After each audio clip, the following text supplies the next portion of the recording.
இறங்கி வாருமே. இடமசைய உள்ளம் நிரம்ப இறங்கி வாருமே. பலனடைய நிரம்பிடுமே பலத்தினாவே. பலனடைய நிரம்பிடுமே பலத்தினாவே. கனமடைய ஊற்றிடுமே ஞானத்தினாவே. கனமடைய ஊற்றிடுமே ஞானத்தினாவே. அசைவாடும் ஆவியே தூய்மையே ஆவியே. இடமசைய உள்ளம் நிரம்ப இறங்கி வாருமே. இடமசைய உள்ளம் நிரம்ப இறங்கி வாருமே. எல்லாரும் கண்களை மூடி கர்த்தருடைய நாமத்தை மகிமைப்படுத்தும்படியாய் ஸ்தோத்திரம் பண்ணி துதிக்கலாம். ஹல்லேலூயா. தேவனே நாங்கள் ஆராதிக்கிறோம், பிதாவே நாங்கள் ஆராதிக்கிறோம், பரிசுத்தரை ஆராதிக்கிறோம், வல்லவரை ஆராதிக்கிறோம், நல்லவரை ஆராதிக்கிறோம், அன்புள்ளவரை ஆராதிக்கிறோம், பரிசுத்தமானவரை ஆராதிக்கிறோம். ஹல்லேலூயா. அன்பு கூறுவேன் இன்னும் அதிகமாம் ஆராதிப்பே இன்னும் ஆர்வமாய். அன்பு கூறுவே இன்னும் அதிகமாம் ஆராதிப்பே இன்னும் ஆர்வமாய். உண்மை மூடு உள்ளத்தோடு ஆராதிப்பே முழு வேலத்தோடு. அன்பு கூறுவே ஆராதனை ஆராதனை ஆராதனை ஆராதனை ஆராதனை ஆராதனை ஆராதனை ஆராதனை. எபினேசரே எபினேசரே இதுவரை உதவியே. எபினேசரே எபினேசரே இதுவரை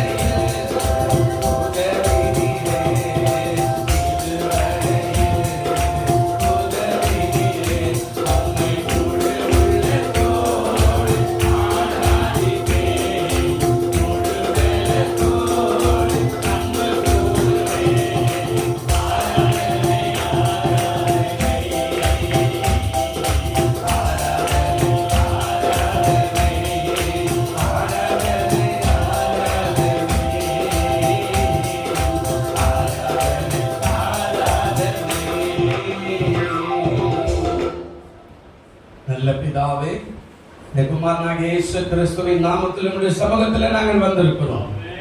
இந்த காலை ஆராதனை நம்முடைய கரத்தில் ஒப்பு கொடுக்கிறோம். ஆண்டவரே, இந்த மாதம் முழுவதும் நல்லவராய் வல்லவராய் இருந்து எங்களுக்கு போதுமானவராய் இந்த உதவி செய்கிற மக்கள் ஸ்தோத்திரம். கர்த்தர் எனக்காக யாவையும் செய்து முடிப்பார் என்று சொன்ன வார்த்தையின்படியே இந்த மாதம் முழுவதும் 26ஆம் தேதி வரை எங்களுக்காக எத்தனையோ ஆசீர்வாதங்களை செய்து முடித்து எங்களை கொண்டு வந்த உமது அன்புக்காய் ஸ்தோத்திரிக்கிறோம். தொடர்ந்து ஆசீர்வாதி ஆராதனை பொறுப்படுத்திக் கொண்டோம். ஆரம்பம் முதல் முடிவு வரையில, காலை முதல் மாலை வரையில எல்லா காரியத்திலும் கிருபை இறங்கி வரை நடத்தும்படியாக நாங்கள் ஜெபிக்கிறோம். கரத்தில் ஒப்பு கொடுக்கிறோம். கரைகள் எல்லாம் மாற்றுங்க. ஒவ்வொரு பகுதிகளிலும் பரிசுத்த ஆவியானவர் வல்லமை இறங்குவீராக.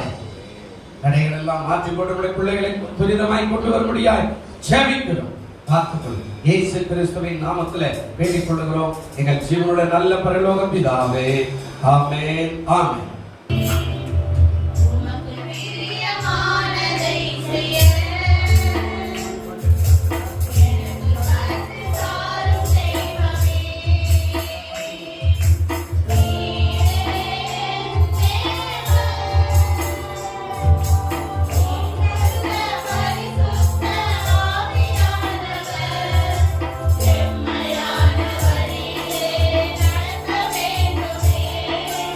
Amen.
தேசமே பயப்படாதே மகிழ்ந்து களிகூரே.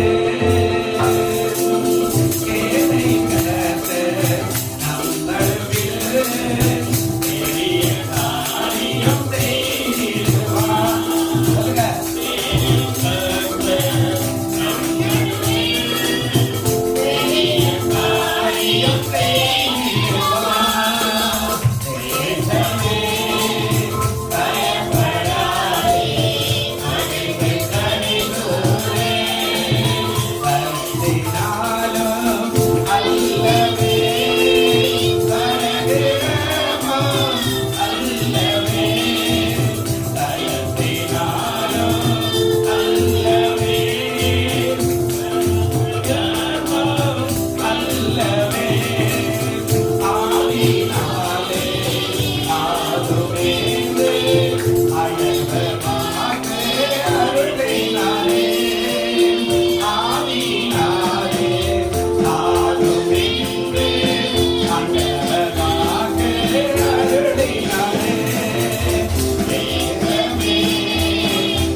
தேசத்திலே நடந்து கொண்டிருக்கிற எலெக்ஷன் மத்தியில தான் நாம் இன்று ஆராதி கொண்டிருக்கிறோம்.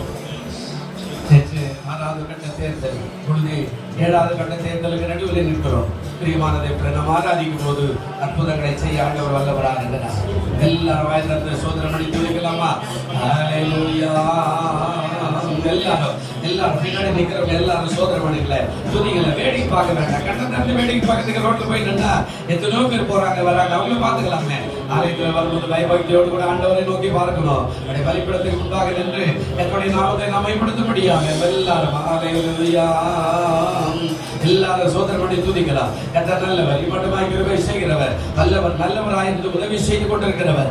ஹல்லேலூயா. கண்ணீரை காண்கிற தேவன் அல்லவா? நம்முடைய கண்ணீரை காண்கிற ஒரு தேவன், அவர் கண்ணீரை துடைக்கிற ஒரு தேவன். கண்ணீரை காண்கிறது மாத்திரமல்ல, துடைத்து நம்மை ஆறுதல் படுத்துகிற ஒரு ஆண்டவராக இருக்கிறார். மகளே, மகனே, உன் வாழ்க்கையில் எத்தனையோ போராட்டங்கள் மத்தியில் வந்திருக்கலாம். எதுவா இருந்தாலும் கர்த்தர் நிச்சயமாய் மாற்ற வல்லவர். நீ ஆராதிக்கும் போது, துதிக்கும் போது எரிகோ பட்டணம் விழுந்தது என்று வேதம் சொல்லுகிறது அல்லவா? அப்படியான நீ துதிக்க துதிக்க துதிக்க எரிகோ பட்டணம் போல உடைய வாழ்க்கையில காணப்படுகிற போராட்டங்கள், தொல்லைகள், துயரங்கள், கடன் பிரச்சனைகள், கண்ணீர்கள், கவலைகள், நெருக்கங்கள், துன்பங்கள், துயரங்கள், வியாதிகள், விக்கிரங்கள் எல்லாம் முறிந்து போக ஆண்டவர் வல்லவரா இருக்கிறார். ஹல்லேலூயா. எல்லாரும் சோதனை பண்ணி துதிக்கலாமா? வெறுமனே இருக்க கூடாது. எல்லாரும் கர்த்தருடைய நாமத்தை மேம்படுத்தும்படியாக ஓ ஷபலரபலரப ஹல்லேலூயா. ஹல்லேலூயா. விடுதலை நாயகர் வெற்றியை தருகிறார்,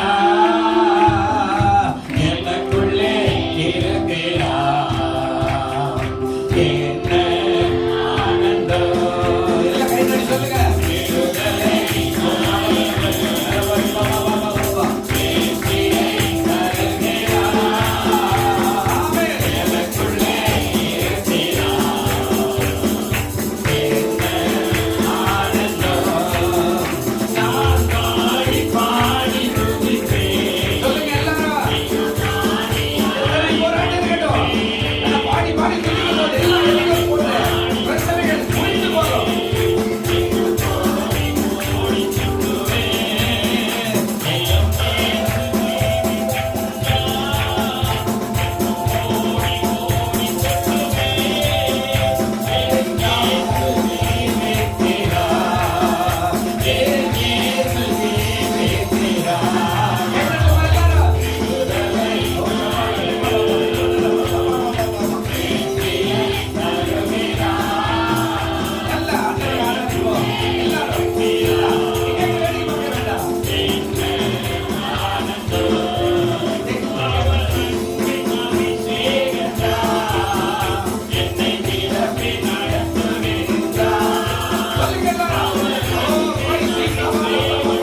இறங்கி வாரோ எங்கள்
காரியங்கள்லாம் கேட்கணும்னா நாம் எல்லாரும் ஒவ்வொரு வாரமும் தேவ சமூகத்துக்கு வருகிறோம். ஒவ்வொரு வாரத்துக்குரியதான ஆசீர்வாதங்களையும் நன்மைகளையும் பெற்றுக்கொள்ள நாம் தேவனை தேடி வருகிறோம். ஆண்டவர் இந்த வாரம் நம்மோடு ஒரு ஆலோசனையான தேவனுடைய வார்த்தை என்ன சொல்லியிருக்கிறாருன்னா, மத்தேயு 6ஆம் அதிகாரம் 33வது வசனத்தை நாம் வாசிக்கலாம்.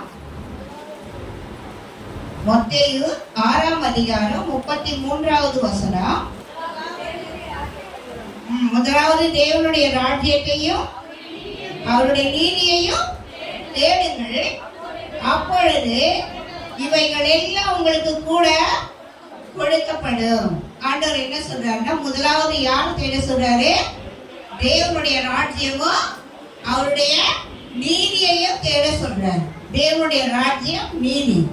ஆண்டவருடைய சமூகத்துல ஜெபிக்கும் பொழுது, ஆண்டவரே இந்த வார வார்த்தைக்காய் ஆண்டவருடைய சமூகத்தை நான் ஜெபித்துதான், தேவ சமூகத்தை நாம் எல்லாருமே ஊழியக்காரங்க எல்லாம் தேவ சத்தியத்துக்கு ஜெபிப்பாங்க. ஆடியால் கூட ஆண்டோடைய சமூகத்துல ஒப்பு கொடுங்க. பாச சொன்னாங்க, போன வாரமே நீங்க பேசுங்கன்னு சொன்னாங்க. சரின்னு சொன்னேன். அடுத்து என்ன சொல்லிட்டாங்க, இல்ல இந்த வாரம் பெந்தேகோஸ்தே நாளா இருக்குது, அதனால நானே பேசுறேன். ஓகே, எல்லாத்துக்கும் நம்ம ஓகேதான். ஏன்னா தேவனுடைய சித்தம் என்னவோ அதான் நடக்கும். தேவனுடைய நோக்கம் என்னவோ, தேவனுடைய திட்டம் என்னவோ அதான் செயல்படும். அப்ப நான் சரின்ட்டு விட்டுட்டு இந்த வாரம் ஆண்டவருடைய சமூகத்துல ஆண்டவரை நான் ஜெபித்தேன். ஆண்டவரே நான் பேச வச்சுட்டாங்க, நீங்க தான் எனக்கு கற்றுக் கொடுக்கணும், பேசணும். ஏன்னா இது தேவனுடைய சத்தியம், விளையாட்டான வார்த்தைகளை அல்ல, இது ஜீவனுள்ள வார்த்தைகள். இது மனுஷனை உயிர்ப்பிக்கிற வார்த்தைகள், மனுஷனை உருவாக்குகிற வார்த்தைகள், மனுஷனை பலப்படுத்துகிற வார்த்தைகள். ஆண்டவருடைய வார்த்தைக்கு ஜீவன் உண்டு. அதனால நான் ஆண்டவருடைய சமூகத்துல ஜெபிக்கும் போது ஆண்டவர் சொல்றாரு, முதலாவது தேவனுடைய ராஜ்யத்தையும் நீதியையும் தேடுங்கள் அப்படின்னு சொன்னார். தேவனுடைய ராஜ்யத்தையும் நீதியையும் தேடுங்கள்னா, ஆண்டவரே நாங்க வாரம் சபைக்கு வரோம், நாங்க ஜெபிக்கிறோம், நாங்க எல்லாம் செய்யறோம். அப்போ தேவனுடைய ராஜ்யத்தை நம்ம தேடாம இல்லையே, எல்லாம் நம்ம சபை மக்கள் எல்லாம் கூட அப்படிதானே வராங்க. அப்ப ஆண்டவர் சொன்னார், இல்ல தேவனுடைய ராஜ்யத்தையும் நீதியும் தேடுங்கள். அப்ப ஆண்டோட மறுபடியும் ஆண்டோட சமூகத்தை கேட்டேன், எனக்கு புரியல ஆண்டவரே, இது நீங்க தான் என்னோட பேசணும், எனக்கு தேவனுடைய ராஜ்யம்னா என்ன? ஆண்டவர் நிறைய காரியங்களை எனக்கு கற்றுக் கொடுத்தார் தேவனுடைய ராஜ்யத்தை குறித்து. அப்போ தேவனுடைய ராஜ்யத்துல இவ்வளவு அதிசயங்கள் இருக்குதா, இவ்வளவு அற்புதங்கள் இருக்குதா, இவ்வளவு காரியங்கள் இருக்குதா? நம்ம இந்த வேத வாசனத்தை என்ன பண்றோம், தேவனுடைய ராஜ்யத்தை தேடுங்க, நீதியை தேடுங்கன்னா என்ன காரியமெல்லாம் இருக்குன்னா ஆண்டவர் அது பாட்டு போய்கிட்டே இருக்குது. தியானிக்க அது பாட்டு ஆண்டவர் பேசிக்கிட்டே இருக்கிறார். அப்போ ஆண்டவருடைய சமூகத்துல சிறப்பான கொஞ்சம் சுருக்கமான காரியத்தை தான் நம்ம சபையில பேச முடியும் இல்லையா? அதை கொடுத்த நேரத்துக்கு ஏற்றபடி பேசணும். அதுக்காக ஆண்டவருடைய சமூகத்துல கேட்கும்போது ஆண்டவர் என்னன்னா, முதலாவது தேவனுடைய ராஜ்யத்தில் நீதியை தேடுகின்ற பொழுது ஆண்டவர் என்ன சொல்றாருன்னா, மத்தேயு 8ஆம் அதிகாரம் 5வது வசனத்திலிருந்து 10வது வசனம் வரைக்கும் நாம் வாசிக்கலாம்.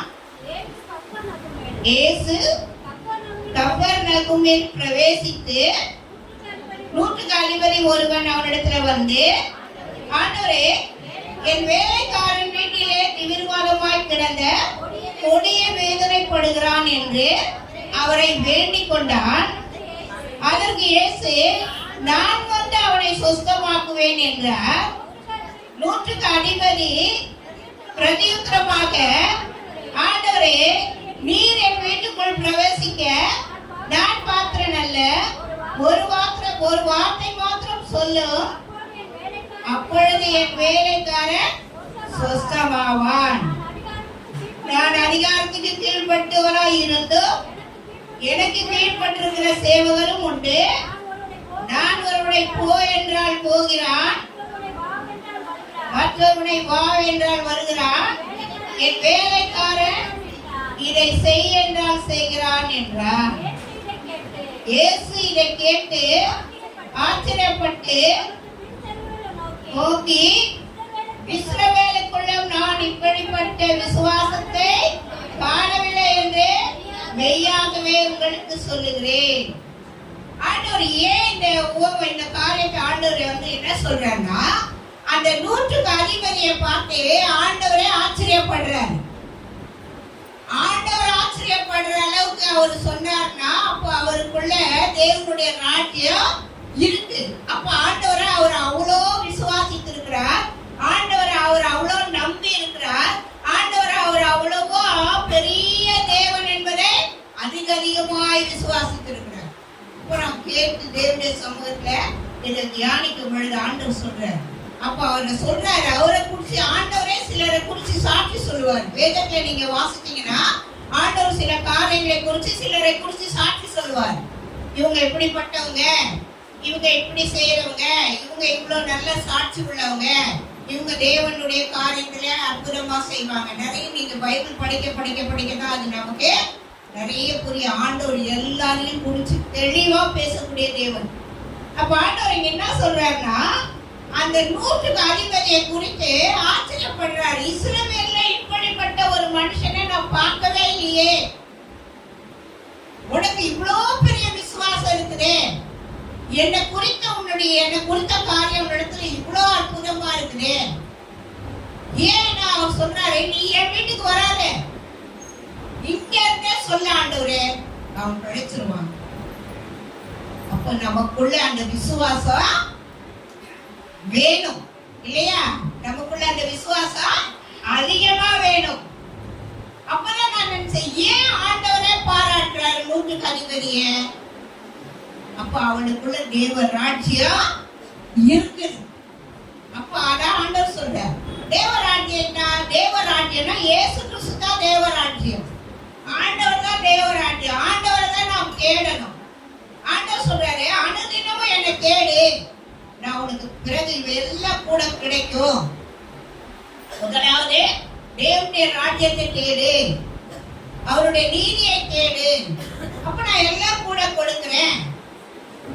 நம்ம தேடும் போது நம்ம உலக ஆசீர்வாதத்துக்காக கவலைப்பட வேண்டிய அவசியமே இல்லை.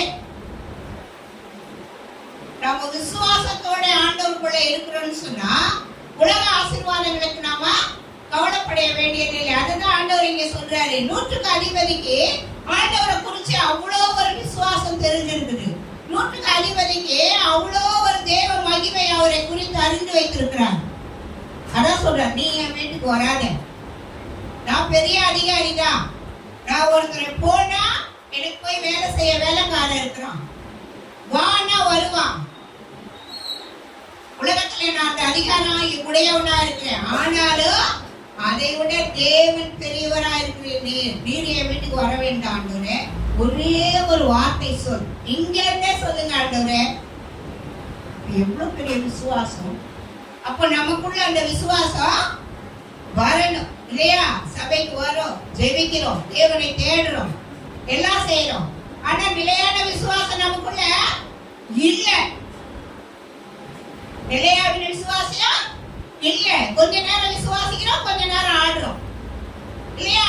விசுவாசத்துல ஐயோ இது நடக்குமா, நான் ஜெபம் பண்ணிட்டேன், ஆண்டவர் செய்வாரோ செய்ய மாட்டாரோ தெரியல, ஏன் அப்படி விசுவாசிக்கிற? ஆண்டவர் கேட்கிறாரு, நீ தேவராஜ்யத்தை தேடு, நீ விசுவாசி நல்லா, ஆண்டவர் உனக்குள்ள வச்சுக்கோ, அனுதினமும் ஆண்டவரை தேடு. அதான் தேவராஜ்யம். தேவராஜ்யம் நான் எங்கேயோ பரலோகத்துல இருக்குது போல தேவராஜ்யம் இல்ல. ஆண்டவர் தான் தேவராஜ்யமே. இப்ப நான் தேடி தேடி வாசிக்கும் போது ஆண்டவருடைய தேவராஜ்யம் எதுனா இயேசுவே தான் தேவராஜ்யம். பரலோக ராஜ்யமும் அவரு தான். அவர் நமக்குள்ள இருந்தா நம்ம பரலோகத்துக்கு போக தடையே கிடையாது. நம்ம பரலோகத்துக்கு போகணும்னு என்னவோ நம்பிக்கையெல்லாம் இழந்தா கூட ஒன்றும் இல்லை. ஆண்டவருக்குள்ள இருந்துட்டோம், அவரை நம்ம நேசிச்சு அவரை நம்மளுடைய இருதயத்துக்குள்ள நம்ம வச்சு கொண்டு இருக்கிறோம்னு சொன்னாக்கா நம்ம பரலோகத்துக்கு போக தடையே கிடையாது. ஆண்டவர் அதை தான் சொல்றாரு, நீ எனக்குள்ள இரு, நீ என்னை நம்பு, நீ என்னை விசுவாசி, நீ எனக்குள்ள இருந்தேன்னா உனக்கு பரலோக தடை இல்லை. தேவராஜ்யம் நான் தான். என்னுடைய ராஜ்யத்துக்குள்ள நீ இருக்கிறேன்னு சொன்னா பரலோக ராஜ்யமும் என்னுடைய தானே. அந்த இடத்துக்கு போறதுக்கு உனக்கு ஒரு தடையும் கிடையாது அப்படின்னு ஆண்டவரே சொல்றாரு. அதனால இங்க என்ன சொல்றாருன்னா 100க்கு அதிபதியை பார்த்து ஆண்டவரே சொல்றாரு, இப்படிப்பட்ட ஒரு விசுவாசம் இப்படிப்பட்ட இஸ்ரவேலுக்குள்ள, ஏன்னா அவர் இஸ்ரவேலுடைய ஜனங்களை சார்ந்துதான் வர்றார் ஆண்டவர். நமக்காக எல்லாம் வரல. அவர் முதல்ல அவர் வரும் பொழுது இஸ்ரவேல் மக்களுக்காக தான் வந்தார்.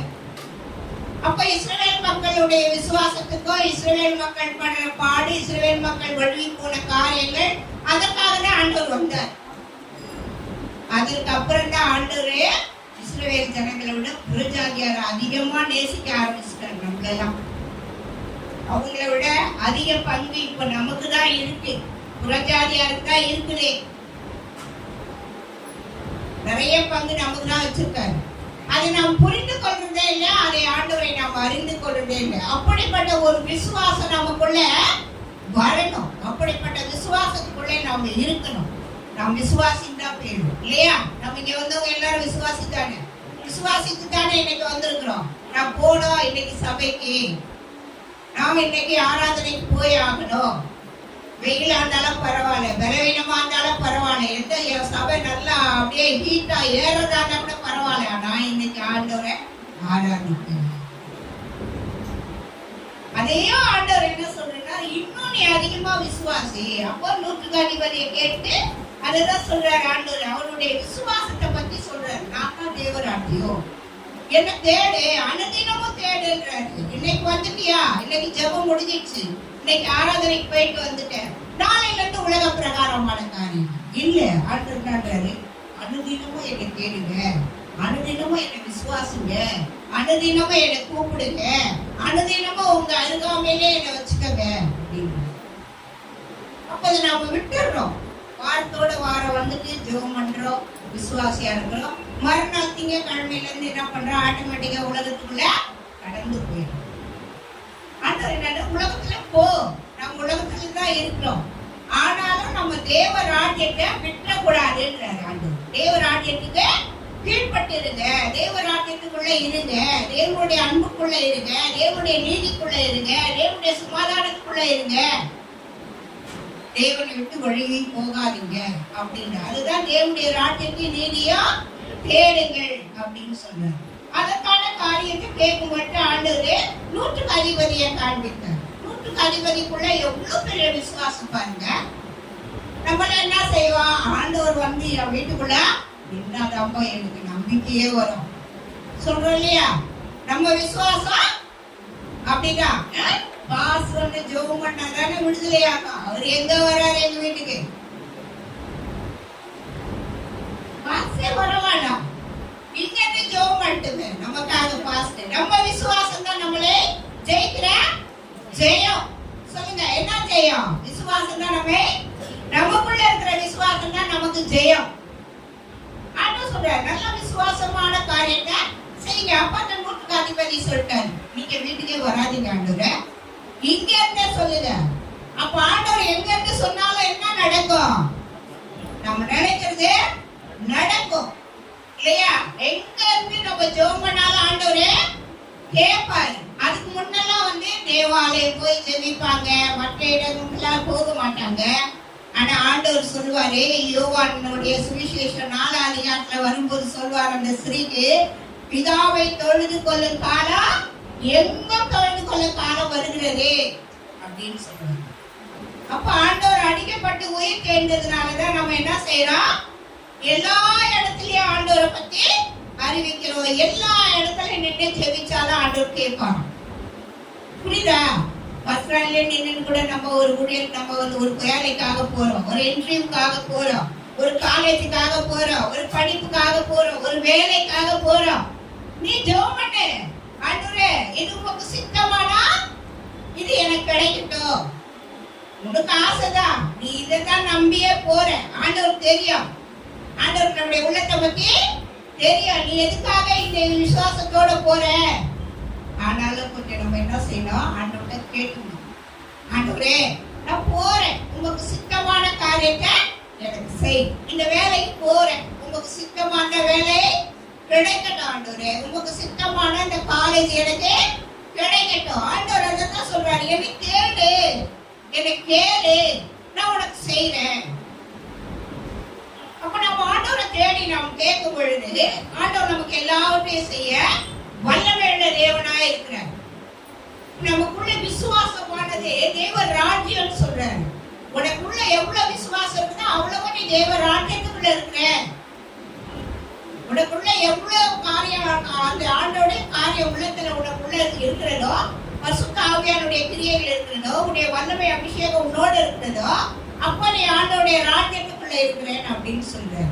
அதுதான் அவனை குறிச்சு அவர் சொல்றாரு. அப்ப நீங்க அந்த குறிச்சு எவ்வளவு விசுவாசமா இருந்திருப்பாரு அந்த 100க்கு அதிபதி. வீட்டுக்கே வராதுன்னு சொல்லிட்டாரு. என்ன ஏன் வீட்டுக்கு வர ஆண்டவரே, நீ இங்க இருந்தே ஒரு வார்த்தை சொல்லு போதும். அதையும் டெஸ்ட் பண்றாங்க. ஆண்டவர் இங்க எத்தனை மணி நேரம் சொன்னாரா, அந்த அத்தனை மணி நேரத்துல அவங்க கரெக்டா சுருவாயிடும். நல்ல பைபிள் படிச்சோம்னா அதுல கூட ஆண்டவரை பரிசோதிக்கிறாங்க. அப்படி அந்த நாள்ல இருந்த சீஷருங்க, அந்த நாள்ல இருந்த ஜனங்க கூட ஆண்டவரை பரிசோதிச்சிருக்கிறாங்க. இந்த நாள்ல இருக்கிறவங்க மட்டும் கிடையாது. பைபிள் படிச்சோம்னா அதுதான். அப்ப யோசிச்சு போட்டு பாக்குறேன். இந்த நேரம் ஆண்டவர் இந்த இடத்துல சொல்றாரு. இந்த நேரம் என்ன, இப்ப ஒரு 8, 9, 20, 25 சொல்றாருன்னா அதே 9, 25 அந்த ஊழிய அந்த இடத்துல அந்த வியாதியஸ்த சுகமாயிடும். அந்த டைமிங் கூட பாருங்க, ஒரு செகண்ட் கூட அந்த டைமிங் குறைய மாட்டேங்குது. ஆண்டவர் எவ்வளவு பர்ஃபெக்ட்டான தேவன் தெரியுங்களா? நாம தான் சில நேரம் வழுவி நிறைய விசுவாசத்துல குண்டி எனக்கு இது நடக்கல, இது நடக்க சொல்றாரு. இல்ல, நீ விசுவாசி. நீ விசுவாசத்தினா உனக்கு எல்லாமே நடக்கும், எல்லாமே கிடைக்கும். அதனால்தான் அந்த விசுவாசத்தை ஆண்டவராலேயே புரிஞ்சிக்க முடியாத சொல்றாருங்க. இஸ்ரவேலுக்குள்ள நான் இப்படிப்பட்ட விசுவாசத்தை காணலையே நானு. அந்த 100க்கு அதிபதிக்கு எவ்வளவு விசுவாசம் இருக்குது. அந்த விசுவாசம் தியானிக்கும் பொழுது ரொம்ப அருமையா இருக்குது. உண்மையிலேயே ஆண்டவர் பாராட்டுற அளவுக்கு அந்த விசுவாசம் இருந்திருக்கு. அப்படிப்பட்ட விசுவாசம் நமக்கு வேணும் இல்லையா? அதை நாம் தியானிக்கணும். அதை ஆண்டவர் சொல்றாரு, முதலாவது தேவனுடைய ராஜ்யத்தையோ நீதியையோ தேடுங்க அப்படின்னு சொல்றாரு. அப்படி தேடும் பொழுது முதல்ல தேடுற விசுவாசம் தான் தேவனுடைய ராஜ்யம் சொல்லி ஆண்டவர் சொல்றாரு. ஒருவனுக்குள்ள தேவனுடைய ராஜ்யம் இருக்குது எப்படி அறிந்து கொள்ள முடியும் பொழுது பைபிள்ல நல்லா சொல்றாரு. ஒருவனுக்குள்ள என்ன இருக்குமா, ஒருவன் தேவனுடைய ராஜ்யத்துக்குள்ள இருக்கிறான்னு சொன்னா அவனுக்குள்ள நீதி இருக்கும். அவனுக்குள்ள நீதி இருக்கும். அடுத்து என்ன சொல்றாருன்னா அவருக்குள்ள சமாதானம் இருக்கும். அவருக்குள்ள அடுத்து என்ன இருக்குன்னா பரிசுத்த ஆவியின் அன்பு இருக்குமா. பரிசுத்த ஆவியின் சந்தோஷம் சமாதானம் அவருக்குள்ள இருக்குமா. ஒருவன் நீதி தேவனுடைய ராஜ்யத்துக்குள்ள இருக்கிறான்னா அவனுக்குள்ள இந்த காரியம் எல்லாம் இருக்கும். பைபிள்ல தான் சொல்லுது, நான் சொல்லல, தேவன் சொன்னார். நான் ஜெபம் பண்ணேன், ஆண்டவரே தேவனுடைய ராஜ்யம் எப்படிப்பட்டது? தேவனுடைய ராஜ்யம் இயேசு கிறிஸ்து தான். தேவனுடைய ராஜ்யம் ஆண்டவர் தான். அவரை தேடும் மட்டும் பரலோக ராஜ்யம் ஃப்ரீ நமக்கு இல்லையா? அத ஆண்டவரே அற்புதமா நம்மளோட பேசுறாரு. அப்ப தேவனுடைய ராஜ்யத்துக்கு நமக்குள்ள இருக்கிறோம்னு சொன்னா இந்த காரியம் எல்லாம் நமக்குள்ள இருக்குமா? அதான் ஆண்டவர் சொல்றாரு. நீதி இருக்கும், சமாதானம் இருக்கும், பசுத்தம் இருக்கும், ஆவியினால உண்டாகிற சமாதானம், அவனுக்குள்ள நிறைவான வாழ்க்கை இருக்கும். பாருங்க, நமக்குள்ள தேவனுடைய ராஜ்யம் இருக்கா இன்னும் நம்ம டெஸ்ட் பண்ணணும் இல்லையா? டெய்லி நம்ம ஆண்டவருக்குள்ள இருக்கிறோமா?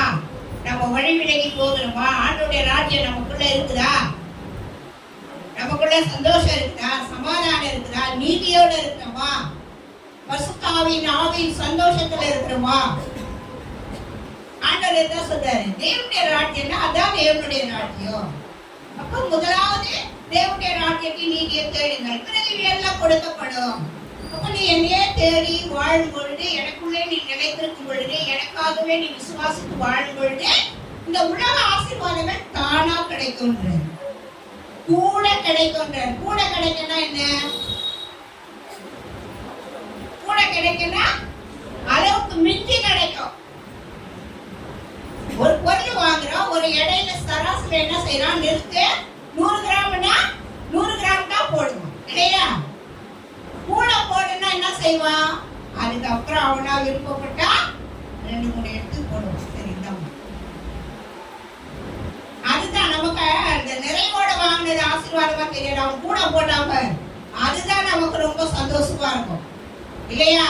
நம்ம போடுனா போட்டா அதுதான் ஆண்டவர் சொல்றாரு, கூட கிடைக்கும்.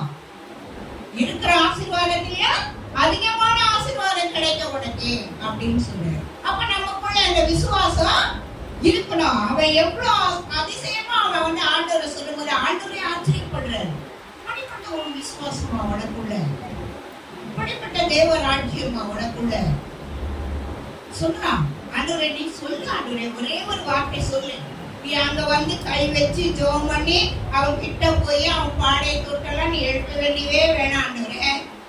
ஒரே ஒரு வார்த்தை சொல்லுங்க. நீங்க சொன்னா அவன் சுஸ்பகம் ஆயிடுவான். நீங்க சொன்னா அவன் எழுந்துச்சுடுவான். அப்ப இவனுக்குள்ள அந்த விசுவாசம் தான் அவனுக்கு கிரியை செய்திருக்கணும். அவனுடைய வேலைக்காரன் தான் அவன். அவன் பிள்ளையும் இல்லை, அவனுடைய மனைவியும் இல்லை, அவன் சொந்த பந்தங்களும் இல்லை, யாருமே இல்லை. வேலைக்காரனுக்காக அவ்வளவு ஒரு விசுவாசம் ஆண்டவர் சொல்றான். அப்ப அவனுக்குள்ள தேவ ராஜ்யம் இருக்குது என்றதை ஆண்டவர் அழகா வெளிப்படுத்தி சொல்றாரு. அடுத்த தேவ ராஜ்யம் நமக்குள்ள என்னன்னு சொன்னா லூக்கா 8:10-11 வாசிங்க. லூக்கா சுவிசேஷம் 8ஆம் அதிகாரம்.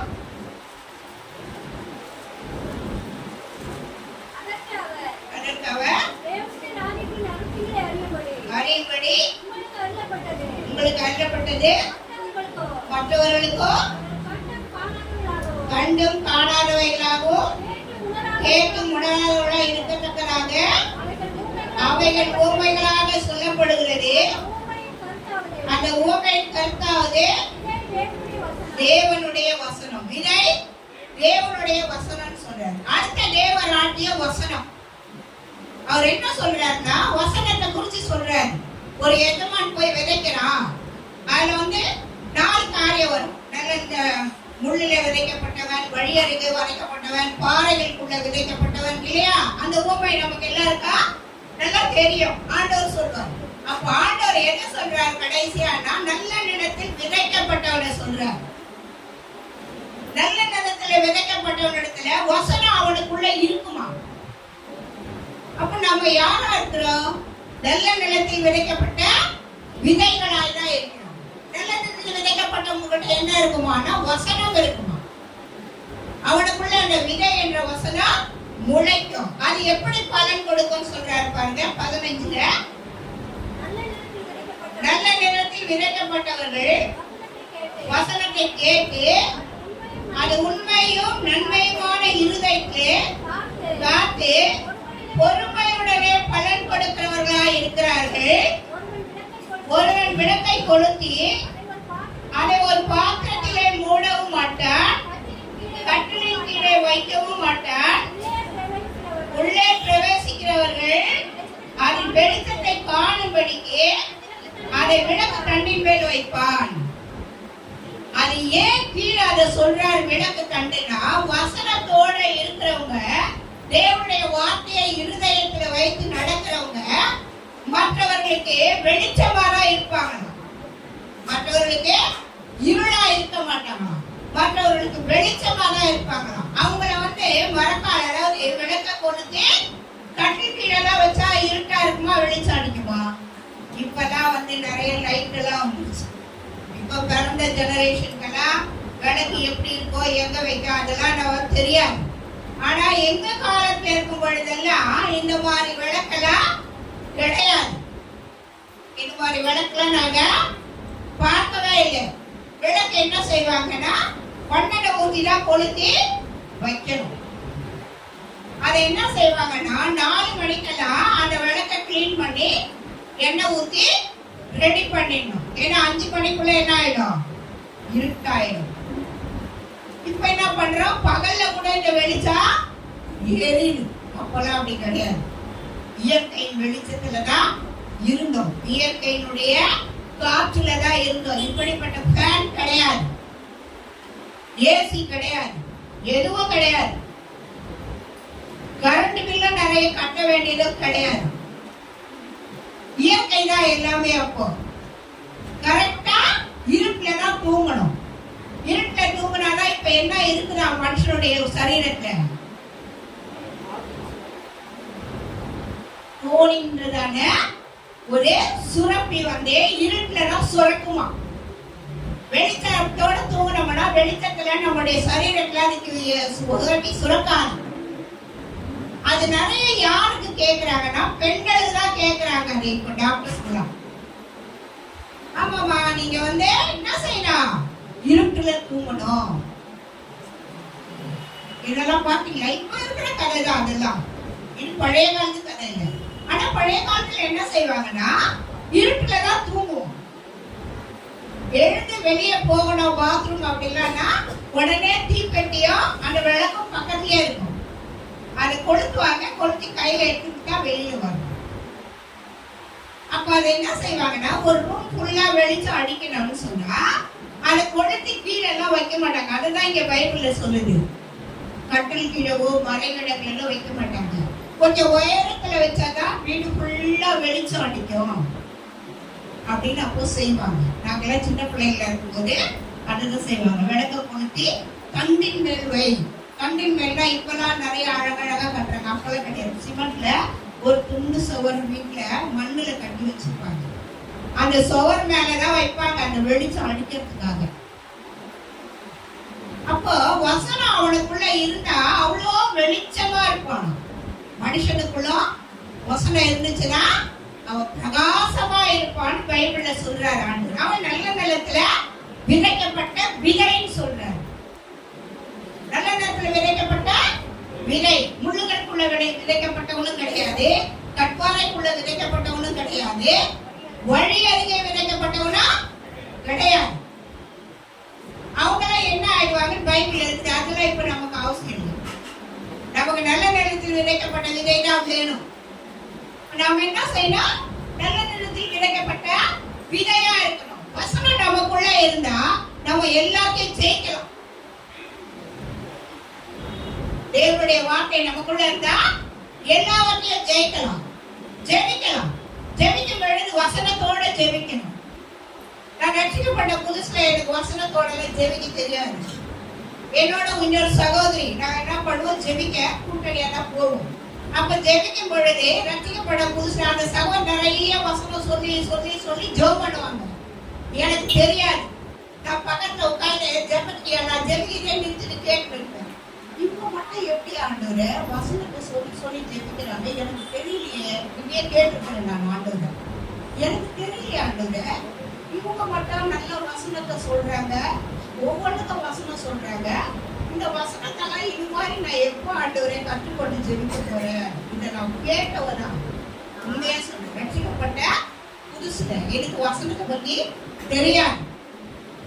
ஜோம் பண்றவங்களோட உட்கார்ந்து அந்த சகோதரியான கரெக்டா ஒரு ஒரு வார்த்தைக்கு ஒரு ஒரு விண்ணப்பத்துக்கு ஒரு ஒரு வசனம் சொல்லுவாங்க. இருக்கு, பைபிள்ல இருக்கு, அந்த வசனம் எல்லாம் இருக்கு. நம்ம எதற்காக ஜெபிக்கிறோமோ அதுக்குரிய வசனம் பைபிள்ல இருக்கு. ஆனா எனக்கு தெரியாது. அப்ப நான் என்ன செய்வேன், அவங்களோட அவங்க ஜெபம் பண்ணி முடிச்ச பிறகு கேட்பேன், நீங்க ஜெபத்துல வசனம் எல்லாம் சொல்றீங்க, எப்படி சொல்றீங்க? சொல்றாங்க இல்ல நம்ம பைபிள் படிக்க படிக்க பைபிள்ல உள்ள வேர்ட்ஸ் எல்லாம் அந்த வார்த்தையெல்லாம் நமக்கு பதியும். அப்போ நம்ம ஜெபிக்கும் பொழுது ஆண்டவர் அதுக்கு நமக்கு நினைவு வரும். நினைவு வரும்போது நம்ம அந்த வார்த்தையை சொல்லி சொல்லி சொல்லி ஜெபம் பண்ணோம்னா அந்த வார்த்தையின்படி நம்ம ஆண்டவர் ஆசீர்வதிப்பார். அப்போ நமக்குள்ள தேவனுடைய ராஜ்யம் என்ற வசனம் நமக்குள்ள இருக்கணும்ன்றார் ஆண்டவர். இதுதான் தேவனுடைய ராஜ்யம். தேவனுடைய வசனம் நமக்குள்ள இருக்கணும். ஒரு முறை பாலியாண்டிசோ ஊழியக்காரர் யார் தெரியுமா? கொரியாவை சேர்ந்த ஊழியக்காரர். இப்ப இல்ல, அவர் மறிச்சு போயிட்டார். அப்போ அவர் என்ன பண்ணாருன்னா 93 நம்ம இந்தியாவுக்கு வந்திருக்கிறார். நான் பார்த்துருக்கேன், அவருடைய மெசேஜ் எல்லாம் கேட்டுக்கிறோம். நேரடியா போய் பீச்ல அப்படி. ஆனா ஞாயிற்றுக்கிழமை என்ன பண்ணாங்க, அவங்க நிறைய பேர் ஜனங்கன்னா ஞாயிற்றுக்கிழமை போனா இன்னும் நல்லா பார்க்கறாங்க. ஆனா அவர் கரெக்டா என்ன பண்ணது, சனிக்கிழமை நைட்டு பீச்ல அந்த மெசேஜ் எல்லாம் முடிச்சுட்டு அடுத்த செகண்ட் ஃபிளைட் ஏறி அவங்க நாட்டுக்கு போயிட்டாங்க. நாங்க ஆராதிக்கணும். நான் அதை உண்மையிலே அந்த நாள்ல ரொம்ப எனக்கு அதை பார்க்கும்போது எனக்கு ரொம்ப விசுவாசம் அதிகமாயிடுச்சு. எனக்கு ரொம்ப சந்தோஷமா இருந்தது. அவ்வளோ பெரிய ஊழியக்காரையே இங்க இந்தியாவுக்குள்ள மெசேஜ் எல்லாம் கொடுத்தாரு. 4 நாள் அவங்க மீட்டிங் நடந்துச்சு. நான் போனேன், 3 நாள் போனேன். 4வது நாள் ஞாயிற்றுக்கிழமை போகும்போது இல்லை. அதுல நான் நினைச்சேன், ஆண்டவரே பரவாயில்ல, நான் பாக்கியம் உள்ளவா, ஒரு ஊழியக்காரு இந்த நாள் வந்து நாங்க பார்த்துட்டோம். இப்ப ஞாயிற்றுக்கிழமை வர ஜனங்களாம் ஏமாந்து போயிட்டாங்க. என்னன்னா அவர் சொல்லிட்டாரு, நாங்க சண்டே இருக்க முடியாது, எங்க நாட்டுல போயிட்டு நாங்க ஆராதிக்கணும், நாங்க ஆராதனை எங்களுடைய ஆராதனையை விட்டுட்டெல்லாம் நாங்க இங்க இருக்க முடியாது. இப்போ எனக்கு அதெல்லாம் வந்து அந்த நாள்ல ரொம்ப விசுவாசமா இதெல்லாம் பார்க்க சொல்ல அவ்வளோ ஒரு தேவனுடைய வார்த்தை வசன விசுவாசம் எனக்கு அதிகமாகவே இருந்தது அந்த நாள்ல இன்னும். அப்ப நான் என்ன பண்ணேன், யோசிச்சு பார்த்தேன் எவ்வளவு போயிட்டாரு. அப்போ அவருடைய காரியம் இன்னொரு நாள் என்ன, அவருடைய புக்ல படிக்க முடியாது. என்னன்னா அவர் பெரிய மெசேஜ் கொடுக்கறதுக்காக பெரிய ஒரு மீட்டிங் போகணும். போகும்பொழுது அவர் என்ன பண்ணாரு, ஒரு ஹோட்டல்ல தங்கிட்டாரு. அந்த ஹோட்டல்ல தங்கி இருக்க சொல்ல அவர் என்ன செய்யறாருன்னா, மறுநாள் காலையில அந்த மீட்டிங் போகணும். இவர் என்ன பண்றாரு, நல்லா ஜெபம் பண்ணி எல்லாம் முடிச்சுட்டு நாளைக்கு போய் காலையில இதெல்லாம் செய்யணுமே, என்ன பண்றது, இதெல்லாம் செபிச்சு நம்ம இந்த வார்த்தையெல்லாம் சொல்லணும் போது இவருடைய பக்கத்துல கட்டில பிசாசு உட்கார்ந்து, இவ்வளவு பெரிய ஊழியக்காரர் பிசாசை பார்த்து பயந்துட்டாராம். ஐயோ, இந்த பிசாசு வந்து உட்கார்ந்துருக்குது, இது என்ன செய்ய போதே தெரியலையே, நாளைக்கு நான் மீட்டிங்க்கு போடுவேன், நான் என்ன செய்யறது அப்படின்னு சொல்லி பிசாசை பார்த்து பயந்துட்டாரு. இங்க அவரும் கட்டில மூலையில ஒரு பக்கம் உட்காந்துறாரு, அது ஒரு பக்கம் உட்காந்து. ஆண்டவர் சொல்றாரா, காலியா கிசோ, வசனத்தை பேசு, வசனத்தை பேசு, பயப்படாத, வசனத்தை பேசுன்றாரு ஆண்டவர். இவர் இதையே பார்த்துக்கிறாரா. ஆண்டவர் இவரை சொல்றாரா, நீ வசனத்தை பேச அது போயிடும், நீ வசனத்தை பேச அது போயிடும்ன்றாரு. எப்படி சொல்றாரு ஆண்டவரே அப்படின்னு சொல்லி அவர் என்ன பண்ணாரா, கொஞ்ச நேரம் அதுக்கப்புறம் தெளிவாயி சோத்திரம் பண்ணி வசனத்தை பேசணும்னு அது எழுதி போயிடுச்சு. ஆண்டவருடைய வசனம் நமக்கு எதுக்கெல்லாம் ஆண்டவர் கிரியை செய்யறாரு பாருங்க. அவருடைய வார்த்தை நமக்குள்ள இருந்தா நம்ம எவ்வளவு ஆசீர்வதிக்கப்படுறோம் பாருங்க. அவருடைய வார்த்தையினால நம்ம எவ்வளவு பலப்படுறோம், அந்த வசனம் நம்மளை எப்படி பாதுகாக்குது பாருங்க. இந்த வார்த்தை நான் ஜெபம் பண்ணி தியானித்து ஜெபிக்கும் பொழுது ஆண்டவர் அதை சொல்ல ஞாபகப்படுத்துறாரு. அப்போ அவர் சொன்னாரா, ஆண்டவர் சொல்றாராம், வசனத்தை பேசு, வசனத்தை பேசுன்றாங்க. அப்ப இவர் என்ன பண்றாரா, அதுக்கப்புறம் வசனத்தை பேசணும்னே அந்த பிசாசு எழுந்து போயிடுச்சான். எவ்வளவு பெரிய ஊழியக்காரர் இல்லையா, எவ்வளவு ஆத்தும ஆதாயம் செய்தவர். அவருடைய சரித்திர புத்தகங்கள்லாம் படிச்சுக்கினா விசுவாசம் நம்மளுக்கு வளருமே தவிர குன்றியே போகாது. நாங்களாம் ரட்சிக்கப்பட்ட அந்த நாள் அந்த புக்கெல்லாம் நான் படிச்சேன். அந்த விசுவாசம் அவர்கிட்ட படிக்கும் பொழுது முதல்ல படிக்கும் போது ரொம்ப சிரிப்பா இருக்கும். உண்மையிலேயே அதை உணர்ந்து பார்க்கும் பொழுது அது எவ்வளவு பெரிய ஆசீர்வாதம்ன்றது நமக்கு விளங்கும். அது மாதிரி ஆண்டவர் அந்த காரியத்தை அவர் உணர்த்துறாரு, பேசு, வசனத்தை பேசு, போயிடும் அந்த பிசாசு, வசனத்தை பேசுன்றாரு. இவரு கொஞ்ச நேரம் திணறி போயிட்டாரு. தான் இவ்வளவு பெரிய ஊழியக்காரே, ஆவிக்குரியவரே, பசுத்த அபிஷேகத்துல வல்லமையில இருக்கிறவரே கொஞ்ச நேரத்தில் நடுங்கி போயிட்டாரு. அப்போ அந்த வசனம் நமக்குள்ள இருந்தா பிசாசு நம்மை பார்த்து என்ன செய்யும், நடுங்கும். என்ன பண்ணா நடுங்கும். கர்த்தருடைய வார்த்தை நமக்குள்ள இருக்கணும், இந்த பைபிள் வார்த்தை நமக்குள்ள இருக்கணும். நமக்கு பாரப்பட்டு ஜெபிக்கும் பொழுது வசனத்தோட ஜெபிக்கணும். நம்ம பாரப்பட்டு நடக்கும் பொழுது, நடந்து போகும் பொழுது வசனத்தோட ஜெபிக்கணும், வசனத்தோட தியானிக்கணும். அப்ப இந்த வசனம் தேவனுடைய ராஜ்யம் நமக்குள்ள இருந்து கொண்டே இருக்கும். தேவனுடைய ராஜ்யம் நமக்குள்ள இருந்து கொண்டே இருக்கும். நான் கேட்ட ஆண்டவருக்கு, எனக்கு தெரியாத ஆண்டவரே, தேவனுடைய ராஜ்யம்னா எனக்கு தெரியாது, நீங்க சொல்றீங்க தேவனுடைய ராஜ்யத்தின் நீதியை தேடுங்கன்னா எப்படி ஆண்டவர்? ஆண்டவர் அதற்கப்புறம் இந்த வார்த்தைகள் எல்லாம் வெளிப்படுத்தி தேவனுடைய ராஜ்யம் இதுடா. அப்ப நமக்குள்ள அந்த வசனம் இருக்கணும். ஜெபத்துல நம்ம வசனத்தோட ஜெபிக்க கற்றுக்கொள்ளணும் இல்லையா? குறைப்பட்டமா ஆண்டவர்கிட்ட கேட்கணும், ஆண்டவரே நீங்க சொன்னீங்க நிறைவானது வரும் பொழுது குறைவானது ஒழிந்து போகும்னு சொன்னீங்க. கேட்கணும். ஆண்டவர் சொல்றாரு, நீ வேண்டிக் கொள்ளுகிறதுக்கும் நினைக்கிறதுக்கும் அதிகமா கிரியை செய்கிற வல்லமுள்ள தேவன். அவர் சொல்றார், நீ என்னது வேண்டிக் கொள்ள போகிறன்னு அதுக்கு முன்னாடி எனக்கு தெரியும். ஆனாலும் நம்ம என்ன செய்யணும்? அதை வேண்டிக் கொள்ளணும். அப்போ வசனத்தோட ஜெபிக்க கற்றுக்கொள்ளணும். ஆண்டவரை ஜெபிக்கும் பொழுது வெறுமையா வார்த்தைகளை சொல்லி ஜெபம் பண்ணக்கூடாது. நம்ம நேரம் ஜெபம் பண்ணுவோம், ஆண்டவரே என்னை ஆசீர்வதி, நான் இங்க போறேன், இங்க வரேன், இங்க நிக்கிறேன், இங்க பண்ண போறேன், இதை செய்ய போறேன், இந்த பஸ்ல போறேன். நோ, தேவனுடைய வார்த்தையை சொல்லி ஜெபம் பண்ணு. ஆண்டவரே நான் போறேன், எனக்கு முன்பா உன் சமூகம் போட்ட ஆண்டவரேன்னு சொல்லுங்க. எல்லாத்துக்கும் வேத வாசனம் அப்படியே இருக்குது பைபிள்ல. எனக்கு தெரியாது, நான் ஜெபம் பண்ணேன், எனக்கு தெரியல. அந்த சகோதரி ஜெபிக்கிறாங்க, ஆண்டவரே எனக்கு தெரியல, கண்ணீரோட ஜெபம் பண்ணி கேட்ட ஆண்டவரே, நானே இதே மாதிரி வசனம் சொல்லி ஜெபிக்கணும் ஆண்டவரே, நான் வெறுமையா ஜெபிக்க கூடாதுன்னு ஆண்டவர் அதை எனக்கு கற்றுக் கொடுத்தார். எந்த வார்த்தைக்கு நீ என்ன ஜெபிக்க போறியோ அதுக்கு வசனம் இருக்குது பைபிள். நம்ம பைபிள் படிச்சாதான் என்ன செய்ய முடியும்? அந்த வசனத்தையே கற்றுக்கொள்ள முடியும். பைபிள் படிக்காம நம்ம இருக்கிறது கிறிஸ்துவுடைய வாழ்க்கைக்கு அசிங்கம். என்னை பொறுத்த வரைக்கும் அதான் சொல்லுங்க, பைபிள் படிக்காம இருக்கவே கூடாது. கிறிஸ்தவங்க எதுக்கு சொல்றோம்? ஆவிக்குரிய விசுவாசிங்க. என்ன ஆவிக்குரிய விசுவாசி? டெய்லி பைபிள் படிக்காம ஜெபம் பண்ணாம வெளியில வந்து ஆண்டவர் ஆண்டவர் ஆண்டவர் இல்ல. ஆண்டவர் சொல்றாரு, 10 கன்னிகைகளை குறிச்சு சொன்னாரு. 5 பேர் எண்ணெய் வச்சிருந்தாங்க, 5 பேர்கிட்ட எண்ணெய் இல்ல. ஏன் இல்லைன்னா அவங்க முன்னாடி ஆதாயப்படுத்தி வைத்துக் கொள்ளவில்லை. இவங்க 5 பேர்கிட்ட எண்ணெய் இருக்குது, இவங்க 10 பேர் ஆண்டவர் வரப்போறார் வரப்போறார் வரப்போறாருன்றாங்க. ஆண்டவர் வரப்போறாருன்றவங்களுக்குள்ள 5 பேர்கிட்ட அந்த எண்ணெய் இருக்கு. திரி வச்சிருக்காங்க, எண்ணெய் வச்சிருக்காங்க, தீக்குச்சி வச்சிருக்காங்க. இந்த 5 பேர்கிட்ட திரி இருக்குது, தீக்குச்சிக்குது, எண்ணெய் இல்லை. திரியை கொளுத்துனா வெறும் திரி என்ன பண்ணும்? எண்ணெய் இல்லாம கொளுத்துனோம்னா ஒரு செகண்ட்ல எரிஞ்சிடும். எண்ணெயை ஊத்தி கொளுத்துனோம்னா அழகா நின்று எரியும். ஏன் சொன்னார் ஆண்டவர் அந்த காரியத்தை? எண்ணெய்ன்றது அபிஷேகம். நமக்குள்ள ஆண்டவருடைய அபிஷேகம் இருக்கணும், நமக்குள்ள பரிசுத்தம் இருக்கணும். அந்த ஒரு காரியத்துக்கும் ஒரு வசனங்கள், ஒரு அபிஷேகங்கள் இருக்குது. எண்ணெய்க்கு ஒரு அபிஷேகம் இருக்குது, திரிக்கு ஒரு அபிஷேகம் இருக்குது, எரியிற தீக்குச்சிக்கு ஒரு அபிஷேகம் இருக்கு. அப்ப அந்த 5 பேர் கரெக்டா வச்சிருக்காங்க. இந்த 5 பேர் என்ன செய்யறாங்க? ஆண்டவர் வரும் பொழுது ஐயோ ஐயோ எங்களுக்கு கொஞ்சம் கொடுக்கல, எங்களுக்கு கொஞ்சம் கொடுக்கல.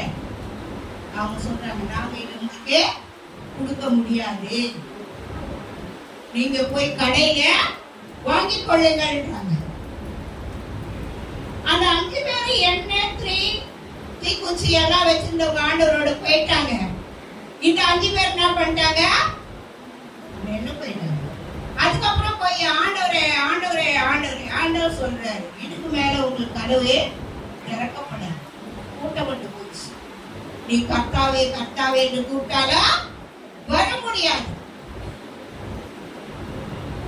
ஆண்டவர் எதாங்க சொல்றாரு. அப்ப ஆண்டவருடைய வசனம் நமக்குள்ள இருக்கு. அதான் சீசருங்க கேக்குறாங்க, இந்த ஓமையை கேக்குறாங்க. ஆண்டவரே அவங்களுக்கு மட்டும் நீங்க சொல்லிட்டீங்களே, என்ன விதைன்னு சொன்னீங்க, நிலம்னு சொன்னீங்க, என்னென்னமோ சொன்னீங்க ஆண்டவரே. இந்த ஓமையை ஆண்டவர் சொல்றாரு, நான் தான் உங்க கூடவே இருக்கிறேனே, நான் என்ன பண்றேன்? உங்க கூடவே இருக்கிறேன். உங்களுக்கு இந்த ஓமை புரியலையா? அதுதான் திரும்ப விளக்கி இதை யார் விளக்கி சொல்றாங்க? சீசர்கள் தான் இதை விளக்குறாரு. நல்ல நிலத்தில் விதைக்கப்பட்ட விதை வசனம். வசனம் அவனுக்குள்ள இருக்கிற வசனம் என்ன செய்யும்? நல்லதை செய்யும், நல்லதோட இருக்கும், ஆசீர்வாதமா இருப்பான். அதுதான் சொல்றாரு. என்னென்ன இருக்குமா? நன்மை. 15 சொல்றாரு, அதை உண்மையும் நன்மையுமா இருதயத்திலே காத்து பொறுமையுடனே பலன் கொடுக்கிறவர்களா இருப்பார்கள். வசனம் அவங்களுக்குள்ள இருந்துச்சுன்னா அவங்க எல்லாவற்றிலையும் பொறுமையா இருப்பாங்க, எல்லாவற்றிலையும் அதை தேவனுடைய வார்த்தையை சொல்லி கீழ்ப்படிவாங்க, எல்லாவற்றிலையும் ஆசீர்வாதமானவங்களா ஆயிடுவாங்க, எல்லாவற்றிலையும் வெற்றி உள்ளவங்களா ஆயிடுவாங்க. அததான் ஆண்டவர் இங்க சொல்றாரு. வசனம் அவங்களுக்குள்ள என்ன இருக்கணும்? தேவனுடைய ராஜ்யத்திலே வசனம் இருக்கணும். நல்ல நிலத்தில் விதைக்கப்பட்டவங்களா இருக்கணும். நாம முள்ள விதைக்கப்பட்டவனா இருக்காது, கற்பாறையில விதைக்கப்பட்டவனா இருக்காது. ஆண்டவர் அதான் சொல்றாரு. முள்ளில விதைக்கப்பட்டவன் கொஞ்ச நேரம் அந்த வளரும் போது அந்த முள்ளு பட்டு நசுங்கி போயிடும். அந்த வசனம் அவன் விட்டு போயிடும். அது என்னன்னா, அவன் பாடுகள் வரும்பொழுது அதை சகிக்க முடியாம ஆண்டவரை விட்டு விலகி போயிருக்காங்க. நிறைய அர்த்தங்கள் இருக்குது இந்த ஆவிக்குரிய வாழ்க்கை. கற்பாறையில விதைச்சவன் அந்த கல்லுகளால நெருக்கப்பட்ட அந்த விதை வளர முடியாது போயிடுது. வழி அருகே விதைக்கப்பட்டவன் அவங்க நடந்து வழியில பட்டாங்க, நம்ம மிதிச்சு மிதிச்சு போனோம்னா மனுஷன் கால் பட்ட அந்த இடம் எப்படி ஆகுது தெரியுமா? பாத்தீங்களா? கிராமத்துலதான் நல்லா தெரியும். நம்ம இங்க தார் ரோடோ நல்லா பிளாட்ஃபார்ம் ரோட்ல எல்லாம் நடக்கிறோம். நம்ம நடந்தோம்னா ஒரு 10 பேர் ஒரு வழியை நடந்து போனாங்கன்னா அந்த இடத்துல புள்ளிய முளைக்காது. மனுஷன் நடந்த இடத்துல புல்லு முளைக்காது. அது அப்படியே நசுங்கி நசுங்கி என்ன செய்யணும், பச்சை பச்சையா இருக்கிற புல்லு கூட காஞ்சி கருப்பாயிடும் மனிதனுடைய கால் பட்ட. அப்ப அவன் மிதிப்பட்டு அந்த விதை என்ன ஆயிடுச்சு, வேஸ்டா போயிடுச்சு. அதுதான் வழி அருகே விதைக்கப்பட்டவன். பாட்டு சொல்றாரு, அப்படி இருக்காதே, பாறைக்குள்ள விழுந்தவனா இருக்காதே, வழி அருகே விதைக்கப்பட்டவனா இருக்காதே, முள்ளுகளுக்குள்ள விதைக்கப்பட்டவனா இருக்க, நல்ல நேரத்தில் விதைக்கப்பட்டவனா இருக்கு. அவன் எப்படி பலன் கொடுப்பானா? 30, 60, 100 இப்படி பலன் கொடுக்கிறவனா இருப்பான் அப்படின்னு சொல்றாரு. அடுத்த காரியம் என்ன சொல்றாருன்னு சொன்னா, இந்த தேவனுடைய ராஜ்யம் யார் யார் கொள்ளலாம் இப்படி எல்லாம் இருந்ததுன்னு வேதத்துல பார்த்தா நிறைய பெண்களை லைனா காட்டுறாரு. தெபராளுக்குள்ள அந்த தேவராஜ்யம் இருந்துச்சு. தெபராள் யார் தெரியுமா? நியாய விசாரிச்சுங்க, நியாயாதிபதிகள் பக்கத்துல படிச்சீங்கன்னா அவங்களுடைய காரியம் தெரியும். அவங்க ரூத்துக்குள்ள தேவராஜ்யம் இருந்துச்சாம், எஸ்தருக்குள்ள தேவராஜ்யம் இருந்துதான், மரியாளுக்குள்ள தேவராஜ்யம் இருந்தது, அண்ணாளுக்குள்ள தேவராஜ்யம் இருந்தது. இவங்க எல்லாம் தேவராஜ்யத்துக்குள்ள இருந்த தொட்டுக்கா இவங்க எல்லாம் என்ன ஆயிட்டாங்க, பைபிள்ல எழுதப்பட்டிருக்கிறாங்க இல்லையா? ரூத்தை குறிச்சு நம்ம இந்த மாசம் கூட தியானிச்சோம் இல்லையா? தேவனுடைய வார்த்தைய புழைக்காரங்களையும் ஆண்டவர் பேசினார். அண்ணாளன் பார்க்கும் பொழுது நான் கூட என்ன நினைச்சேன்னா, அதை தேடினேன். என்ன சாமுவேலுடைய அம்மாவா? இல்ல, புதிய ஏற்பாட்டுல இருக்கிற அண்ணாள். அந்த அண்ணாள் என்ன செய்யறாங்கன்னா, அனுதினமும் தேவனுடைய ஆலயத்திலே ஜெபிப்பாங்களாம், துதிப்பாங்களாம், ஆண்டவரை தேடுவாங்களாம், அவங்க ஆலயத்திலே தங்கியிருந்தாங்க. அப்படிப்பட்ட ஒரு அண்ணா. இவங்களுக்குள்ள எல்லாம் தேவனுடைய ராஜ்யம் இருந்தது. ஆண்களுக்குள்ளே இருக்குது. ஆண்களுக்கு வந்து பெரிய பெரிய காரியம். எப்பவுமே ஆண்டவர் நம்ம நல்ல ஒரு நம்ம நினைப்போம், நம்மளை குறிச்சு ஆண்டவருக்கு தெரியுதோ இல்லையோ, நம்ம குறிச்சு ஆண்டவருக்கு புரியுதோ இல்லையோ நினைப்போம். ஆனா நம்மை குறிச்சு ஆண்டவருக்கு தெரியும். எலியா என்ன பண்ணாரா, எசேபேலுக்கு பயந்து போய் படுத்து கொண்டிருக்காங்க. அப்ப ஆண்டவர் என்ன செய்யறாரா, அவருக்கு சாப்பிட அப்போ எல்லாம் கொடுத்துட்டு அவரை போன்னு சொன்னா அவர் போற இடத்துக்கு போய் 40 நாள் நடந்து போய் நிற்கிறார். அங்க போய் ஒளிஞ்சுக்கிறார். ஆண்டவர் போய் கேட்கிறாரு, எலியா உனக்கு என்ன ஆச்சு, ஏன் இப்படி இருக்கிற? அப்ப அவர் சொல்றாரா, நீங்க வேற ஆண்டவரே, நானே பயந்து போய் நான் ஒருத்தன் தான் மீதி ஆகுறேன், எடுக்கிற தீர்க்கதரிசிய நான் ஒருத்தன் தான் மீதி ஆகுறேன்னு நான் பயந்து இருக்கிறேன். இங்க என்ன ஆண்டவரே, நீ ஒருத்தன் தான் இருக்கிறியா? ஆமா ஆண்டவரே, தீர்க்கதரிசியில நான் ஒருத்தன் தான் இருக்கிறேன். ஓப்பா 7000 பேர் இருக்கிறாம்பா, நீ என்ன நீ ஒருத்தன்ற? ஆண்டவர் அப்ப நம்ம குறிச்சு நல்ல கணக்கு போட்டு வைத்திருப்பாரு இல்லையா? எலியா நினைக்கிறாரு, ஆண்டவருக்கே தெரியாதுன்னு நினைச்சு நீங்க சொல்றாரு, நான் ஒருத்தன் தான் இருக்கிறேன், எனக்கு பயமா இருக்குது, அதனால நான் இருக்கிறேன். ஆண்டவர் சொல்றாரு, நீ ஒருத்தன் இல்ல, 7000 பேர் தீர்க்கதரிசி இருக்கிறான். அப்போ ஆண்டவரே எல்லாரையும் கணக்கு போட்டுதான் நம்ம வைத்திருக்கிறார். நமக்குள்ள என்ன இருக்குது, நம்ம எப்படி நடக்கிறோம், நம்ம எப்படி படுத்து தூங்குறோம், நம்ம எதை விசுவாசிக்கிறோம், எதன்படி வாழறோம். நம்ம நினைப்போம் ஆண்டவருக்கு நம்மை குறிச்சு என்ன தெரியும், தெரியும் ஆண்டவர். அடுத்தபடியாய் நீதியை தேடுங்கள் சொல்றார். மத்தேயு 5ஆம் அதிகாரம் 6, 5ஆம் அதிகாரம் 6, 10, 11, 12 10, 11, 12 வாசிக்கிறோம்.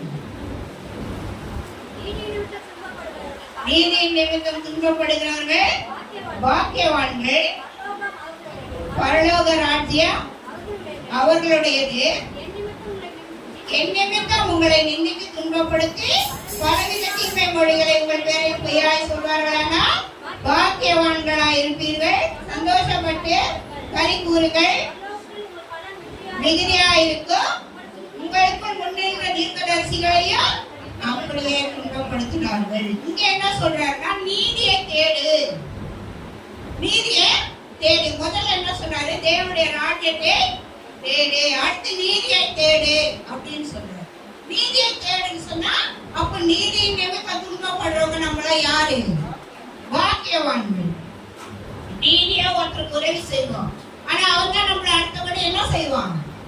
நல்லா எதிரியாவே பார்ப்பான். என்ன செய்வான்? அப்ப என்ன நினைப்பான்? அடப்பாவி, நான் நல்லா உனக்கு நீதியா உதவி செய்கிறேன், உண்மையா உனக்கு பாடுபட்டேன், உண்மையா நான் செய்தேன், இப்படி என்ன பேசுறீங்க? அதுதான் ஆண்டவர் இங்க என்ன சொல்றாருன்னா, நீதி நிமித்தம் துன்பப்படுகிறவர்கள் பாக்கியவான்கள் சொல்றாரு. அதனாலதான் அதுக்கடுத்து சொல்றாரு, இது நிமித்தம் உங்களை நிந்தித்து துன்பப்படுத்தி பலவித தீமையான மொழிகளை உங்கள் பேரில் பொய்யாய் சொல்வார்களானால் பாக்கியவான்களா இருப்பீங்க. உண்மையா நம்ம நீதிக்கு பாடுபட்டா நமக்கு என்ன வரும்? தீமையான பழிதான் சொல்லுவாங்க. ஆனா ஆண்டவர் சொல்றாரு, அதை பத்தி நீ கவலைப்படாத, அதை பத்தி நீ கவலைப்படாத, நீதியை நீ செய், நீதி உன்னோட இருக்கும்ன்றாரு. அதுதான் சொல்ற. அதனால என்ன பண்ணுவாங்க? துன்புறுத்தினாலோ கஷ்டப்பட்டாலோ அது உங்களுக்கு ஆசீர்வாதம். அடுத்து சொல்றாரு, களி கூறு, பரலோகத்துல என்னுடைய பலன் உங்களுக்கு மிகுதியா இருக்கும்ன்றாரு. நீங்க நீதியோட செயல்பட்டு துன்புறுத்தினா அந்த பலன் உனக்கு பரலோகத்துல இருக்குதுன்றாரு. அதனால நம்ம என்ன செய்யணுமா? நீதியோட இருக்கணும்ன்றாரு ஆண்டவர்.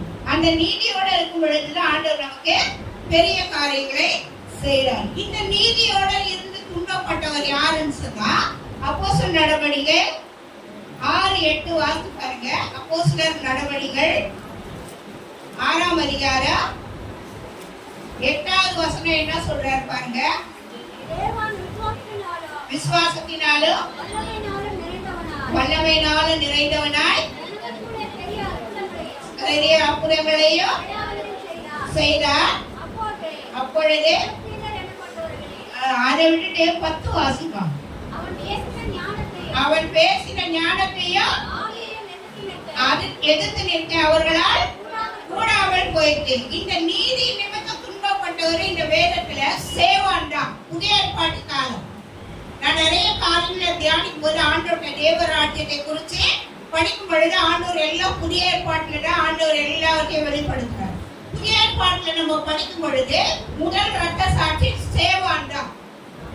சேவான் என்ன செய்யறாருன்னா, ஒன்னும் தப்பே பண்ணல. அவர் ஆண்டவரை பத்தி அந்த ஜனங்களுக்கு சொன்னார். ஆதி ஆகமத்துல இருந்து அவர் என்ன பண்றாருன்னா, மல்கியா வரைக்கும் அந்த கதையை ஃபுல்லா சொல்லிட்டாரு ஜனங்களுக்கு. இத கேட்ட ஜனங்களுக்கு எரிச்சலாலேயே அவர் அடிச்சாங்க, கல்லாலேயே அடிச்சு கொண்டுட்டாங்க அவர். ஏன்? இதுதான் நீதி நிமித்தம் துன்பப்படுகிறது. நீதி நிமித்தம் துன்பப்படுகிறது. இதான் நம்ம நீதியாவே பேசுவோம், ஆனா அது துன்பமாவே தான் வரும். அப்ப நம்ம என்ன சொல்றாரு ஆண்டவர்னா, அதை குறிச்சு நீங்க கவலைப்படாதீங்க, அது உங்களுக்கு பரலோகத்துல பலன் அது உங்களுக்கு அப்படின்னு சொல்றாரு. அதனுடைய சாட்சி தான் இவரு. அடுத்த 7:59-60 சொல்றாரு பாருங்க. அதே அப்போஸ்தலர் நடவடிக்கைகள் 7ஆம் அதிகாரம். அப்பொழுது கர்த்தராகிய இயேசுவே, என் ஆவியை ஏற்றுக்கொள்ளும் என்று சேவான் தொழுது கொள்ளுகையில் அவரை கல்லெறிந்து கொல்றாங்க. அவனோ முழங்கால் படியிட்டு, ஆண்டவரே, இவர்கள் மேல் இந்த பாவத்தை சுமத்தாதும் என்று மிகுந்த சத்தம் என்று சொன்னான். இப்படி சொல்லி நித்திரை அடைந்தான். அவன் என்ன செய்யறானா, இயேசு கிறிஸ்து மாதிரியே சிலுவையில் ஆண்டவர் என்ன சொன்னாரோ அதையே இங்க சொல்றார். ஆண்டவரே, இவங்க என்ன செய்யணும்னு தெரியல ஆண்டவரே, நான் உண்மை குறிச்சுதான் இவங்களுக்கு சொன்னேன். இந்த ஜனங்க என்ன பண்ணிட்டாங்க? கல்லெறிஞ்சு கொள்றாங்க. ஆனாலும் இவங்களை மன்னிச்சிரு ஆண்டவரே. புதிய ஏற்பாட்டின் முக்கிய முதல் ரத்த சாட்சி சேவான் தான். அந்த நீதி நிமித்தம் துன்பப்பட்டவரு சேவான் தான் முக்கியமான ரத்த சாட்சி. அப்ப ஆண்டவருக்குள்ள நம்ம வருகிற பாடுகளே உபத்திரவங்கள் எல்லாம் நீதியா நான் செய்த ஏன் வருதுன்னு நம்ம ஆண்டவர் கேட்க கூடாது. நான் நீதியோட வாழறேன், எனக்கு ஏன் இந்த துன்பம்? நீதியோட இருக்கிறவங்களுக்கு தான் துன்பமே வரும். அக்கிரமக்காரனுக்கு அநியாயக்காரனுக்கெல்லாம் வராது. ஆமா, நான் கூட நிறைய டைம் ஜெபம் பண்ணும்போது நிறைய காரியங்கள் விதமான காரியங்கள் காணப்படும் போது ஆண்டவர்கிட்ட அப்படிதான் கேட்டு ஜெபம் பண்ணி பார்த்துருக்கிறேன். நம்ம யார் நீதியா நடக்கணும்னு நினைச்சுட்டா ஃபர்ஸ்ட் உபத்திரவம் நமக்கு தான் வரும். அதை நம்ம பொருட்படுத்தக்கூடாது. ஆண்டவர் அதை என்ன சொல்றாருன்னா, உங்களுக்கு பரலோக ராஜ்யத்துல பலன் இருந்தாங்க அப்படின்னு. அடுத்து லாஸ்டான ஒரு வசனம் என்னன்னா, சங்கீதத்துல 37:25 சொல்றாரு, நீதிமான், சங்கீதம் 37:25, இளைஞனாயிருந்து முதிர் வயது உள்ளவனுமானே, ஆனாலும் நீதிமான் கைவிடப்பட்டதையோ அவன் சந்ததி அப்பத்துக்கு இறைந்து திரிகிறதை காணேன்னு சொல்றாரு. நீதிமான் என்ன செய்வானா? கைவிடப்பட மாட்டான். நீதிமான் சந்ததி அப்பத்துக்கு இறையானு. நம்ம எவ்வளவு நீதியா இருந்து வாழணுமோ, நம்முடைய சந்ததினா நம்முடைய பிள்ளைங்க, பேர பிள்ளைங்க, அவங்களுக்கும் அந்த ஆசீர்வாதம் போய் சேருமா. நீதியோட நாம் இருக்கும் பொழுது அந்த ஆசீர்வாதம் அதுதான் சொல்றாரு. அவருடைய சந்ததி கூட அந்த மாதிரி இருக்காது. நீதிமானுடைய சந்ததி, நீதிமானுடைய சந்ததி அது மாதிரி வெட்கப்பட்டு போகாது. இன்னைக்கு நான் நீதியோட இருந்து வாழ்ந்து நீதியோட செயல்பட்டு நீதியோட நான் மறிச்சேன்னா என்னுடைய பேர பிள்ளைங்க, என்னுடைய பிள்ளைங்க, என்னுடைய சந்ததியே அதே மாதிரி ஆசீர்வாதமாவே இருக்கும். அதுதான் ஆண்டவர் சொன்னார். முதலாவது தேவனுடைய ராஜ்யத்தையும் நீதியையும் தேடுங்கள், பிறகு இவைகள் எல்லாம் கூட கொடுக்கப்படும். இந்த வார்த்தையை நம்ம அனுதினமும் நம்முடைய மனதில் வைத்து தியானித்து ஜெபித்து நம்ம தேவ ராஜ்யத்துக்குள்ள நாம் பலப்படுகிறவர்களா இருப்போம், தேவனை தேடுகிறவர்களா இருப்போம். நம்ம தேவன் ஆசீர்வதிப்பார்.